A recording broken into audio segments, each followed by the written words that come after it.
ए की शुरुआत होती है साल 2174 से। इस दौर में हमारी पृथ्वी अर्थ पर जनसंख्या यानी पॉपुलेशन इस हद तक बढ़ गई थी कि पूरी दुनिया में संसाधन खत्म हो चुके थे। लोग रास्ते पर खाने और रहने के लिए तरस रहे थे, मर रहे थे। तभी दुनिया भर के वैज्ञानिक मिलकर एक ऐसा फैसला लेते हैं जो पूरी पृथ्वी को हिला कर रख देता है। वैज्ञानिक ढूंढ निकालते हैं एक नया ग्रह, प्लैनेट, जिसका नाम था टेनिस। ये ग्रह बिल्कुल हमारी धरती जैसा था, जहाँ जिंदगी दोबारा शुरू की जा सकती थी। अब इंसानियत को हमेशा के लिए मिटाने से बचाने के लिए एक बेहद विशाल और आधुनिक स्पेसशिप बनाया जाता है, जिसका नाम रखा जाता है एलिजियम। इस मेगाशिप में लगभग 60,000 मासूम इंसानों को बिठाया जाता है और उन्हें इस नए ग्रह टेनिस की तरफ रवाना किया जाता है।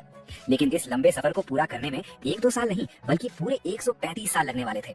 अब इतने साल तक इंसान जिंदा कैसे रहेगा?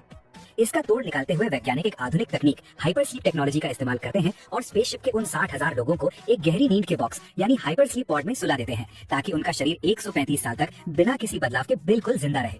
लेकिन इसके कई सालों बाद सीन बदलता है और हम एलिजियम स्पेसशिप के अंदर का नजारा देखते हैं। पूरा शिप अंधेरे में डूबा हुआ है, लाइट गायब है और हर तरफ एक डरावना सन्नाटा फैला है। तभी अचानक एक हाइपर स्लीप पॉड खुलता है और उसमें से एक लड़का बाहर निकलता है, जिसका नाम है कॉर्पोरल बोवर। बोवर का पूरा शरीर बुरी तरह कांप रहा है और वो सांस लेने के लिए तड़प रहा है।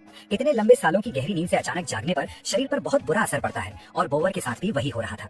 वो लड़खड़ाते कदमों से बाहर आता है और आसपास देखता है, मगर अंधेरे और सन्नाटे के अलावा उसे कुछ नजर नहीं आता। वो दौड़कर कंट्रोल रूम की तरफ जाता है, लेकिन सिस्टम को देखकर उसे कुछ समझ नहीं आता, क्योंकि दोस्तों इस वक्त बोवर पर सबसे बड़ी मुसीबत टूट पड़ी थी। उसे पोस्ट हाइपर स्लीप एमनीजिया हो चुका था, जिसका मतलब है कि लंबी नींद से जागने की वजह से वो अपनी याददाश्त खो बैठा था। उसे बहुत धुंधला धुंधला याद आ रहा था कि वो एक इंजीनियर है, लेकिन उसे ये बिल्कुल नहीं पता था कि शिप में बाकी के 60,000 लोग कहाँ हैं। बोवर परेशानी में इधर उधर देखता है, तभी अचानक उसकी नजर अपने हाथ पर बनी एक अजीब चीज पर पड़ती है।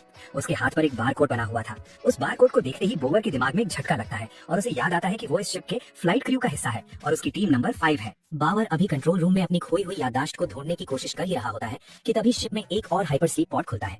इस पॉड में से उनके फ्लाइट क्रू का एक और अफसर बाहर निकलता है, जिसका नाम है लेफ्टिनेंट पेटन। पेटन भी अचानक जागने की वजह से बेहद कमजोर और परेशान दिख रहा था। जब बावर और लेफ्टिनेंट पेटन दोनों कंट्रोल सेंटर पर एक साथ मिलते हैं और आसपास के हालात को देखकर आपस में बातचीत शुरू करते हैं, तब उन्हें एक बहुत बड़े झटके का सामना करना पड़ता है। उन्हें पता चलता है कि इस विशाल यान यानी स्पेसशिप का पूरा मेन कंप्यूटर सिस्टम बंद हो चुका है। हर तरफ सिर्फ अंधेरा था और स्क्रीन पर कोई डेटा नहीं दिख रहा था। उन दोनों को कुछ समझ नहीं आ रहा था कि आखिर इस सुनसान शिप में अब क्या किया जाए और बाकी के लोग कहाँ हैं। लेकिन दोनों हिम्मत नहीं हारते। जल्द ही उन्हें सिस्टम को मैनुअली चालू करने का एक उपाय यानी तरीका मिल जाता है। बावर अपनी इंजीनियरिंग का इस्तेमाल करता है और मेन पावर को झटका देकर सिस्टम को किसी तरह चालू कर देता है। सिस्टम के चालू होते ही दोनों बिना कोई वक्त गवाए अपने बाकी के फ्लाइट क्रू और बाकी की टीम से बात करने के लिए रेडियो और इंटरकॉम से संपर्क करने की कोशिश करते हैं, मगर अफसोस उनकी आवाज के बदले वहां से कोई जवाब नहीं मिलता। सिर्फ एक डरावना सन्नाटा गूंजता है। इससे भी बुरी बात ये थी कि शिप का पावर सिस्टम पूरी तरह बिगड़ चुका था और वहां का पावर बार बार जाने लगता है, जिससे पूरा कंट्रोल रूम बार बार अंधेरे में डूब रहा होता है। अब उन दोनों के सामने एक और बड़ी दीवार खड़ी थी। कंट्रोल सेंटर के सारे ऑटोमेटेड दरवाजे लॉक हो चुके थे और वहां से बाहर निकलने का कोई भी रास्ता उन्हें नहीं मिल रहा था। पूरे शिप को चलाने के लिए रिएक्टर को ठीक करना जरूरी था, इसलिए दोनों एक प्लान बनाते हैं। पेटन वही कंट्रोल रूम में ही रुक जाता है, क्योंकि वहां के मॉनिटर से वो रास्ता देख सकता था, और बावर एक पतली वेंट के जरिए रास्ता ढूंढने के लिए बाहर निकल जाता है। अब बावर इस खौफनाक अंधेरी गुफा जैसे वेंट्स में आगे बढ़ रहा है और कंट्रोल रूम में बैठा पेटन कंप्यूटर के हल्के से सिग्नल और रेडियो से उसे गाइड कर रहा है। उसे बता रहा है कि आगे किस तरफ जाना है और कौन सा रास्ता बंद है। लेकिन उन दोनों को ये नहीं पता था कि इस अंधेरे शिप में उनके अलावा कोई और भी जाग चुका है। बावर जब एक छोटी सी और बेहद पतली सुरंग के जरिए आगे बढ़ रहा होता है, तब वो कंट्रोल रूम में बैठे लेफ्टिनेंट पेटन को बताता है कि स्पेसशिप के साथ कुछ तो बहुत बड़ा गलत हुआ है, क्योंकि बाहर का नजारा पूरी तरह बिखरा हुआ पड़ा था, जैसे यहाँ कोई भयानक तूफान आया हो या फिर कोई बड़ी जंग हुई हो। पेटन से वॉकी टॉकी पर बात करते हुए बावर धीरे धीरे आगे बढ़ता है। तभी रास्ते में उसे एक नया रास्ता मिलता है और वो एक दरवाजा मैनुअली खोलता है। जैसे ही दरवाजा खुलता है, उसकी नजर एक लड़की पर पड़ती है जिसका नाम नाडिया था। वो दोनों एक दूसरे को बिल्कुल नहीं जानते थे। नाडिया जैसे ही एक अनजान मर्द यानी बावर को देखती है, वो डर के मारे वहां से भाग निकलती है। बावर उसके पीछे भागता है, मगर तभी रास्ते में उसकी नजर एक ऐसी चीज पर पड़ती है जिसे देखकर उसकी रूह कांप जाती है। वहाँ एक इंसान की लटकी हुई लाश टंगी हुई थी। बावर ये देखकर बुरी तरह डर जाता है और इसी डर का फायदा उठाकर नाडिया अचानक पीछे से आकर बावर को दबोच लेती है और उसे पकड़ लेती है। मगर तभी अचानक पूरे शिप में एक बेहद अजीब और खौफनाक आवाज गूंजती है। उस आवाज को सुनते ही नाडिया के चेहरे पर मौत का डर दिखने लगता है और वो बावर को वहीं छोड़कर तेजी से भाग जाती है। अब बावर अकेला था और तभी उसके सामने आता है इस शिप का सबसे बड़ा राज, एक बेहद ही खतरनाक जंगली और खूंखार एलियन क्रीचर। वो कोई मामूली जीव नहीं था, बल्कि एक दरिंदा था। बावर बिना कोई वक्त गवाए वहां से भागता है और एक अंधेरी जगह पर छुप जाता है। वहीं से वो देखता है कि वो खूंखार दरिंदा शिप के बाकी मासूम लोगों को कितनी बेरहमी से मार रहा था। उधर कंट्रोल रूम में बैठा पेटन जब वॉकी टॉकी पर ये सब सुनता है, तो वो डरकर बावर से पूछता है वहाँ आखिर क्या हो रहा है। बावर कांपते हुए बताता है यह एक बहुत ही खतरनाक और खूंखार एलियन है जो लोगों को जिंदा मार रहा है। मगर तभी अचानक पेटन की पुरानी याददाश्त आधी अधूरी वापस आने लगती है और उसके दिमाग में एक झटका लगता है। वो तुरंत बावर को समझाते हुए कहता है, बावर अब जो करना है तुम्हें ही करना पड़ेगा। हम वापस पृथ्वी पर नहीं जा सकते, क्योंकि हमारी धरती खत्म हो चुकी है। हम 60,000 लोग इस यान में एक नई दुनिया बसाने आए थे और अब उन बाकी लोगों का कुछ पता नहीं है। अगर तुमने कुछ नहीं किया तो सब मारे जाएंगे। पेटन की ये बात सुनकर बाबर को भी अचानक कुछ ऐसा याद आता है जिससे वो पूरी तरह से दंग रह जाता है। उसे याद आता है कि वो एक शादीशुदा इंसान था, मगर सबसे बड़ी परेशानी ये थी कि एमनीजिया की वजह से उसे अभी तक ये नहीं पता था कि उसकी बीवी इस यान में उन्हीं 60,000 लोगों के साथ सो रही है या फिर वो पृथ्वी पर ही पीछे छूट गई थी। मगर अपने दिमाग में अपनी पत्नी के जिंदा होने की एक उम्मीद लेकर वो आगे का रास्ता पता करने और अपनी टीम के बाकी साथियों को ढूंढने के लिए आगे बढ़ जाता है। और यहाँ हमें पता चलता है कि शिप का मेन पावर सोर्स यानी न्यूक्लियर रिएक्टर कोर पूरी तरह बंद होने वाला था। अगर बाबर ने उसे सही समय पर दोबारा शुरू नहीं किया तो शिप की बची कुची बिजली और ऑक्सीजन खत्म हो जाती और पूरा यान नष्ट हो जाता। साथ ही 60,000 लोग सोते सोते ही मर जाते। रास्ते में आगे बढ़ते हुए उसे एक बेहद आधुनिक और खतरनाक गुन मिलती है। बाबर उस गुन को उठाता है और जैसे ही थोड़ा और आगे बढ़ता है उसके सामने दोबारा वही खूंखार एलियन क्रीचर आ जाता है। बाबर सामने खड़े उस खूंखार एलियन दरिंदे को देखकर डर से कांपने लगता है। वो तुरंत किसी तरह खुद को छुपाता है और कंट्रोल रूम में बैठे पेटन से कांटेक्ट करता है। दोनों आपस में इस बिखरे हुए यान के पुराने हालात पर बातचीत करते हैं। पेटन उसे समझाता है कि पूरे शिप की जान इसके रिएक्टर में है, इसलिए बाबर यान को दोबारा चालू करने के लिए मेन पावर सिस्टम को रीसेट करने का रास्ता ढूंढने निकल पड़ता है। बाबर जब डर डर कर अंधेरे कॉरिडोर्स में आगे बढ़ता है तो उसे एक अजीब नजारा दिखता है। वहाँ एक आदमी रस्सी से उल्टा लटका हुआ था। बाबर को लगता है कि वो कोई लाश है, मगर जब वो पास जाता है तो पता चलता है कि वो आदमी अभी जिंदा था। बाबर बिना कोई वक्त गवाए उसे रस्सी काटकर नीचे उतारता है, मगर उनकी आवाज सुनकर वही खूंखार एलियन उनकी तरफ बढ़ने लगता है और इस बार कोई एक नहीं बल्कि बहुत सारे खतरनाक और खूंखार एलियन एक साथ उन पर हमला कर देते हैं। बाबर अपनी जान बचाने के लिए वहाँ से तेजी से भागता है। एलियंस भी उनके पीछे पूरी रफ्तार से दौड़ते हैं। बाबर तो किसी तरह उनके चंगुल से बच निकलता है, मगर अफसोस जिस बंदे को उसने रस्सी से उतारा था उसे वो सारे दरिंदे मिलकर बेरहमी से मार डालते हैं। अब उन सबकी नजर बाबर पर थी और वो उसे मारने के लिए उसके पीछे दौड़ते हैं। बाबर एक जगह बुरी तरह फंस जाता है और लगता है कि अब उसकी मौत पक्की है। तभी अचानक मन नाम का एक असली वॉरियर जैसा बंदा वहाँ आकर उसे बचा लेता है। मन बेहद होशियार था, मगर उसकी भाषा यानी लैंग्वेज अलग थी जो बाबर को बिल्कुल समझ नहीं आ रही थी। बाबर वहाँ से थोड़ा आगे निकल जाता है। धीरे धीरे आगे बढ़ते हुए बाबर एक बड़े कंटेनर के पास पहुँचता है और जैसे ही उसे खोलता है तभी अचानक नादिया, वही लड़की जो पहले मिली थी, बाबर पर जानलेवा हमला बोल देती है। दोनों के बीच झड़प होती है, तभी वहाँ मन भी आ जाता है। तीनों के बीच जबरदस्ती की लड़ाई शुरू हो जाती है। बाबर उन्हें अलग करता है और चिल्लाते हुए बोलता है, अगर हम सब यहाँ से जिंदा निकलना चाहते हैं तो हमें आपस में लड़ने के बजाय एक साथ रहना पड़ेगा। नादिया थोड़ी शांत होती है और बाबर से पूछती है, क्या तुम इस यान के इंजीनियर हो? क्या तुम इस शिप को दोबारा चालू कर सकते हो? बाबर पूरे यकीन से बोलता है, हाँ मैं कर सकता हूँ। ये सुनकर नादिया का गुस्सा ठंडा होता है और वो उन दोनों को वहाँ से आगे लेकर निकलती है। वो रास्ते में एक बड़ा दरवाजा खोलने की कोशिश कर रही होती है कि तभी अचानक उन पर फिर से खूंखार एलियंस का हमला हो जाता है। तीनों मौत के मुंह से निकलकर कैसे भी करके उस दरवाजे को मैनुअली लॉक करते हैं और अंदर चले जाते हैं। अंदर आने पर बाबर देखता है कि वहाँ एक बहुत बड़ी और आधुनिक लैब बनी हुई थी। नादिया उसे बताती है कि वो पिछले कई सालों से इस शिप में जिंदा है और नए ग्रह टैनिस पर नई दुनिया बसाने के लिए जीवों यानी स्पेसिमेंस को तैयार कर रही है। नादिया बाबर को देखकर लैब में रखे एक जिंदा जीव को खाने के लिए देती है। बाबर मजबूरी में उस जीव को खा लेता है। उधर कंट्रोल रूम में बैठे लेफ्टिनेंट पाइटन को अचानक एक अजीब सी आवाज सुनाई देती है। वो बुरी तरह डर जाता है और अपनी हिफाजत के लिए एक लोहे का औजार हाथ में ले लेता है। पाइटन डरते डरते उस जगह जाता है जहाँ से आवाज आ रही थी।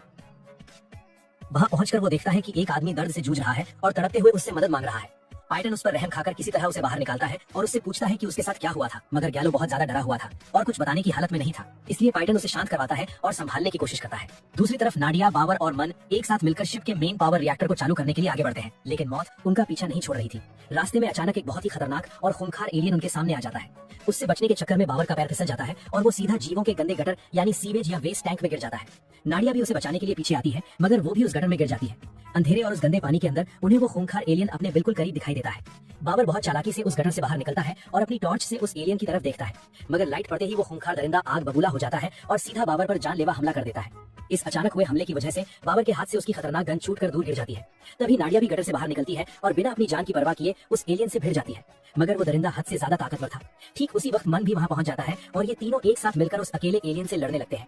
काफी लड़ाई और झड़प के बाद ये तीनों मिलकर किसी तरह उस खूंखार एलियन को मौत के घाट उतार देते हैं, लेकिन असली लड़ाई तो अब शुरू होने वाली थी। ठीक उसी समय एक और खूंखार दरिंदा वहाँ पहुंच जाता है और वो इस मरे हुए एलियन को देख लेता है। वो अजीब सी आवाज निकालकर शिप के बाकी सारे खूंखार एलियंस को वहाँ बुला लेता है और उन पर हमला बोल देता है। इन दरिंदों की दरिंदगी इस हद तक थी कि कुछ एलियंस तो अपने ही मरे हुए साथी के मांस को खाने लगते हैं, जबकि बाकी के एलियंस इन तीनों के पीछे पूरी रफ्तार से दौड़ते हैं। उसी अफरा तफरी में शिप की एक मशीन से एक और बेचारा इंसान बाहर निकलता है, जिसे वो एलियंस पल भर में बेरहमी से मार डालते हैं। बाबर, नाडिया और मन वहाँ से अपनी जान बचाकर भागते हैं और खुद को एक सेफ जगह यानी कोने में ले जाकर दरवाजा बंद कर लेते हैं।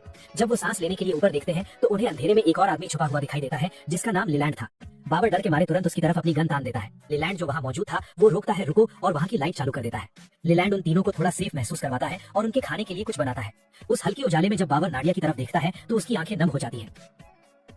नाडिया के पूरे शरीर पर खून और चोट के गहरे निशान थे। खाना खाते हुए नाडिया और बाबर उन खूंखार दरिंदों के बारे में बातचीत शुरू करते हैं। नाडिया एक ऐसी सच्चाई बताती है जिसे सुनकर बाबर के पैरों तले जमीन खिसक जाती है। नाडिया कहती है, बाबर, ये खूंखार एलियन कोई बाहर से आए हुए जीव नहीं है, बल्कि ये हमारे ही स्पेसशिप के लोग हैं जो बदल चुके हैं। बाबर दंग रह जाता है और बोलता है, क्या ऐसा मुमकिन हो सकता है? नाडिया पूरे यकीन के साथ बताती है, हाँ, क्योंकि इस यान को यहाँ स्पेस में भटकते हुए और इस ग्रह के पास आए हुए काफी लंबा समय हो चुका है। हाइपर स्लीप के साइड इफेक्ट्स और स्पेस मैडनेस की वजह से उनका शरीर और दिमाग बदल गया और वे इंसान से मांस खाने वाले दरिंदे बन गए। मगर अभी भी इस यान में कुछ लोग हाइपर स्लीप में जिंदा है। उधर कंट्रोल रूम में लेफ्टिनेंट पेटन का डर अब बढ़ने लगा था।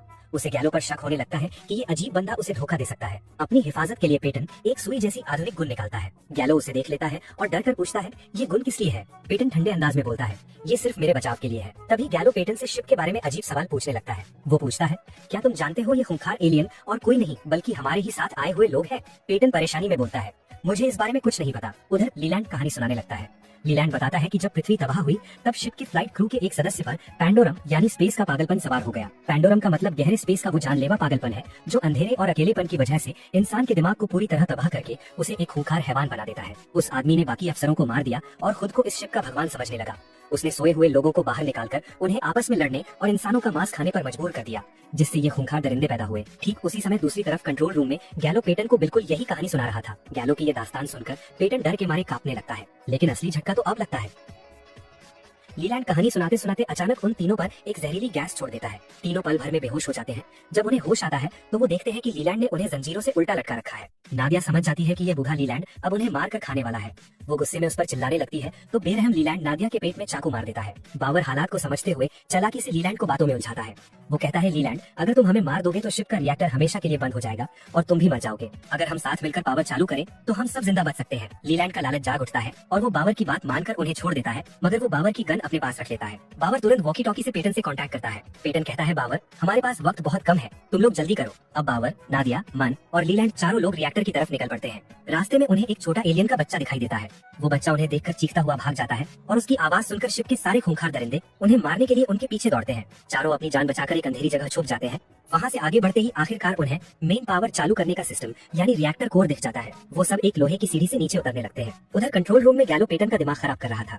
वो कहता है, हमें इस यान से बाहर निकलना होगा, नहीं तो हम मारे जाएंगे। पेटन गुस्से में उसे चुप रहने को बोलता है, मगर गैलो के अंदर का पागलपन बढ़ता जा रहा था। इधर रिएक्टर के पास बाबर पावर रीसेटिंग सिस्टम तक पहुंचने के लिए एक सीढ़ी से आगे बढ़ता है। वो जैसे ही नीचे देखता है उसकी सांसें अटक जाती हैं। नीचे हजारों खूंखार एलियन सो रहे थे। वो उनका घोंसला यानी नेस्ट था। तभी अचानक वो लोहे की सीढ़ी टूट जाती है और बाबर हवा में लटक जाता है। नादिया तेजी से भागकर बाबर का हाथ पकड़ती है और मन उस टूटे हुए पूरे स्ट्रक्चर को संभालता है, मगर बहुत कोशिश के बाद भी बाबर का हाथ छूट जाता है और वो सीधा उन सोते हुए एलियंस के ढेर पर जा गिरता है। नादिया ऊपर से ही सिस्टम को चालू करने की कोशिश करने लगती है और रोते हुए नीचे बाबर की तरफ देखती है। बाबर इस वक्त मौत के बिल्कुल मुहाने पर था। उसके चारों तरफ वो मांस खाने वाले दरिंदे सो रहे थे। अगर एक भी जाग गया तो सब खत्म। बाबर चालाकी दिखाता है। वो वहाँ पड़े मरे हुए लोगों के कच्चे मांस और खून से सने कपड़ों को अपने ऊपर लपेट लेता है ताकि उन एलियंस को उसकी इंसानी बू न आए। अब बाबर बिल्कुल धीरे धीरे बिना कोई आवाज किए उन सोते हुए हजारों दरिंदों के बीच से रास्ता बनाकर आगे बढ़ रहा होता है। उधर कंट्रोल रूम में गैलो अब पूरी तरह पागल हो चुका था। वो गन निकालकर पेटन को डराता है और वहाँ से भागना चाहता है, मगर पेटन बहुत चालाकी दिखाता है और उसे एक बॉक्स में होशियारी से बंद कर देता है। गैलो अंदर फंसकर पागलों की तरह चिल्लाने लगता है, मगर पेटन पर उसकी चीखों का कोई असर नहीं होता और वो उसे अंदर ही कैद रखता है। दूसरी तरफ बाबर बिल्कुल धीरे धीरे रास्ता बनाकर आगे बढ़ रहा था। वो जैसे ही रिएक्टर रीसेट करने के लिए लोहे की सीढ़ी पर चढ़ने वाला होता है, तभी ऊपर खड़े बूढ़े लीलैंड से एक बहुत बड़ी गलती हो जाती है। उसके हाथ से टॉर्च छूटकर नीचे गिर जाती है। टॉर्च के गिरते ही वो सारे खूंखार दरिंदे एक झटके में जाग जाते हैं। अफरा तफरी में मन के हाथ से भी लोहे की सीढ़ी छूट जाती है और वो सीधा उन एलियंस के ऊपर जा गिरती है। पूरे शिप में आग लग जाती है। बावर तेजी से आगे बढ़कर मेन पावर रिएक्टर को रीसेट करने में लग जाता है। हजारों एलियंस मन को मारने के लिए उसके पीछे भागते हैं और मन अपनी जान बचाकर वहाँ से भाग निकलता है। उधर एक खूंखार एलियन तेजी से बावर और नादिया की तरफ बढ़ता है। नादिया बिना डरे अपनी चाकू निकालती है और उस दरिंदे पर जोरदार वार करके उसे नीचे फेंक देती है। ठीक उसी पल बावर मेन स्विच को दबाकर पावर रीसेट कर देता है। पावर चालू होते ही एक जोरदार झटका लगता है और वहाँ मौजूद सारे खूंखार एलियंस पल भर में मारे जाते हैं। कंट्रोल रूम में बैठे पेटन का भी पूरा कंप्यूटर सिस्टम दोबारा चालू हो जाता है और वो यान को कंट्रोल करने की कोशिश करने लगता है, मगर शिप के बाकी हिस्सों में अभी भी बहुत सारे एलियन जिंदा थे, इसलिए बाबर और नादिया बिना वक्त गवाए वहाँ से भागते हैं। इसी बीच भागते हुए मन के सामने खतरनाक एलियन आ जाता है और दोनों के बीच जानलेवा लड़ाई शुरू हो जाती है। मन अपनी ताकत का इस्तेमाल करके उस खूंखार एलियन को मौत के घाट उतार देता है, मगर तभी उसके सामने वही छोटा एलियन का बच्चा आता है जिसे उन्होंने रास्ते में देखा था। मासूम दरिंदे के बच्चे को देखकर मन का दिल पिघल जाता है और वो रुक जाता है, मगर वो कोई इंसान नहीं था। वो एलियन का बच्चा पलक झपकते ही मन पर हमला करता है और उसे बेरहमी से मार डालता है। उधर कंट्रोल रूम में एक और खौफनाक खेल चल रहा होता है। गैलो किसी तरह उस कैबिन से बाहर निकल आता है, मगर तभी एक ऐसा सच सामने आता है जो पूरे यान को हिलाकर रख देता है। जैसे ही गैलो पेटन पर हमला करता है और पेटन उसे मारने के लिए वो सुई वाली गन निकालता है, तो झड़प में वो सुई खुद पेटन को ही लग जाती है और तभी पर्दा उठता है सबसे बड़े राज से। गैलो कोई दूसरा इंसान नहीं बल्कि वो पेटन की ही जवान आत्मा थी। सच तो ये था कि सालों पहले पेटन को ही पेंडोरम की बीमारी हुई थी, जिसमें उसने इस यान के लोगों को बेरहमी से मारा था और बचे हुए लोगों को उन खूंखार दरिंदों में बदल दिया था। अब सुई लगते ही पेटन के अंदर का वही पुराना गैलो फिर से जाग जाता है। ठीक उसी समय वहाँ बूढ़ा लीलैंड भागते हुए कंट्रोल रूम में पहुंचता है, मगर पेटन अब अपने असली शैतानी रूप में आ चुका होता है। वो एक ही झटके में बेरहमी से लीलैंड को मौत के घाट उतार देता है।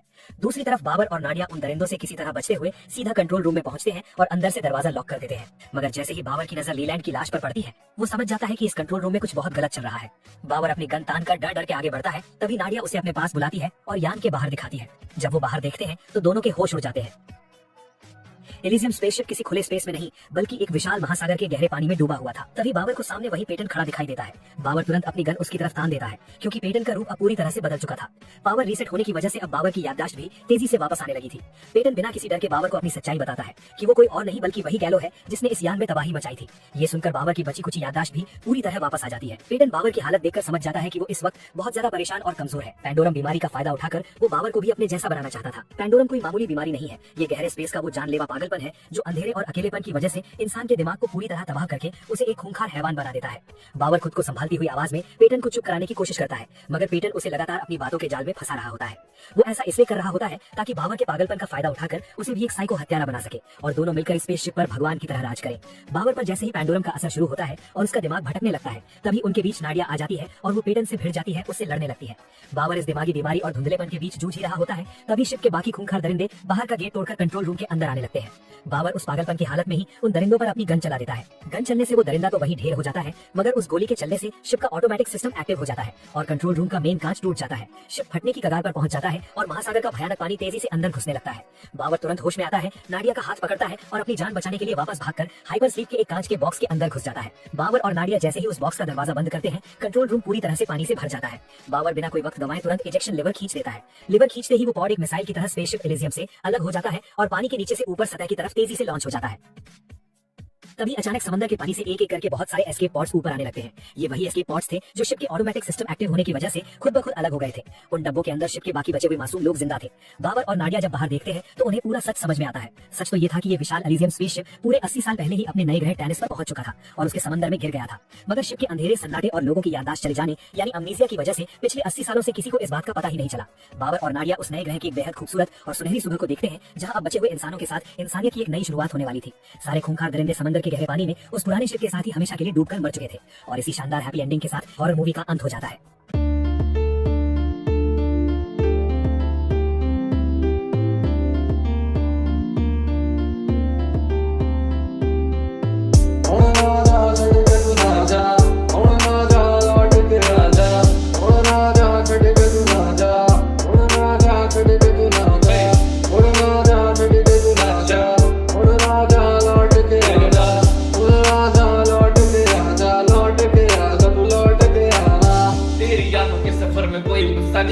तुझसे कितनी तेरी तारीफों से रुकता नहीं। शाही लिखावट के हर पन्ने में तकदीर है, सहमासा हूँ तुझ में, मानो तू ही मेरी तकदीर है क्या। चेक चेक प्यार बजे तू दिल की है पुकार मेरी।